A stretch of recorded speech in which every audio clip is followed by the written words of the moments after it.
La parole est Dominique Lemoès. Mes chers collègues, alors juste une petite remarque, regardez votre ordre du jour, 7 inscriptions, 6 femmes. Merci Monsieur Sorel de vous être inscrit, en même temps vous êtes le seul de votre groupe, donc il n'y avait pas vraiment le choix. Donc vous voyez qu'il y a encore beaucoup de progrès à faire. Le rapport que nous examinons ce matin porte sur un ensemble de politiques et d'actions très vastes. Il s'agit de l'égalité entre les femmes et les hommes, et ce aussi bien dans les actions municipales en direction du public que dans celles des services en direction des usagers ou dans l'action de la ville comme employeuse. Pour la deuxième fois, ce rapport se double d'éléments relatifs à l'immense chantier de la budgétisation sensible au genre.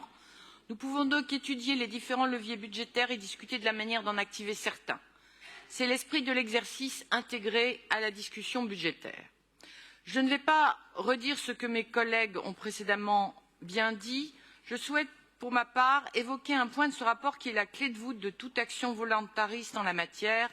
Je veux parler des violences sexistes et sexuelles et de l'ensemble des violences faites aux femmes parce que femmes.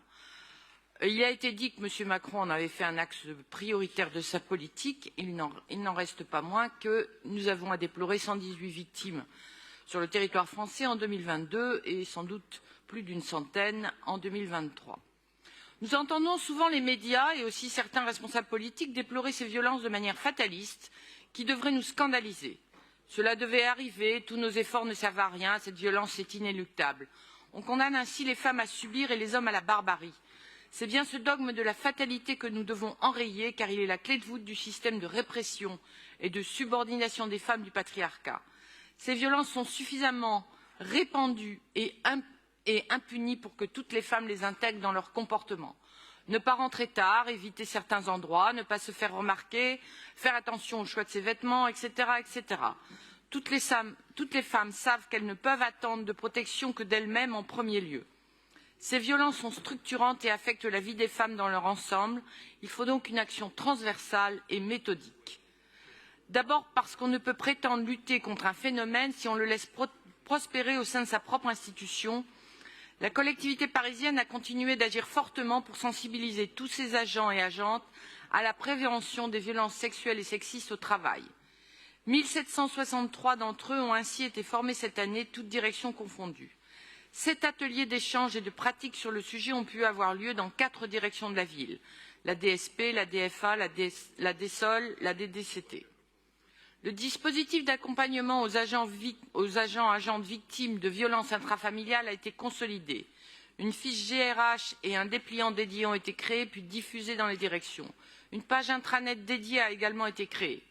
Ensuite, la ville de Paris a aussi mis à disposition des partenaires impliqués dans la lutte contre ces violences des moyens et des outils permettant un pilotage adapté des politiques locales. C'est tout le travail réalisé autour des contrats de prévention et de sécurité d'arrondissement et du schéma départemental d'aide aux victimes. L'Observatoire parisien des violences faites aux femmes et son état des lieux annuel est aussi une ressource précieuse pour mieux connaître les réalités du terrain. Il participe à la mise en œuvre de dispositifs qui ont fait leurs preuves, comme le téléphone grave danger ou le protocole féminicide, mais aussi de dispositifs plus innovants comme la structure Power pour les femmes de 15 à 25 ans, victimes de violences sexuelles et sexistes. Les réseaux d'aide aux victimes, les assistants sociaux en commissariat sont autant d'actions essentielles au bénéfice des victimes, de même que les maisons des femmes de l'AP-HP que nous soutenons.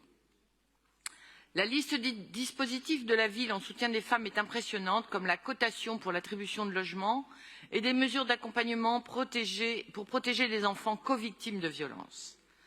La ville a pris toute la mesure de l'enjeu sociétal de la lutte contre les violences faites aux femmes et aux enfants.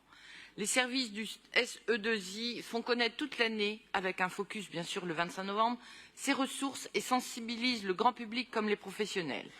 Enfin, quelle satisfaction de voir que ces réflexions sont très présentes chez les plus jeunes.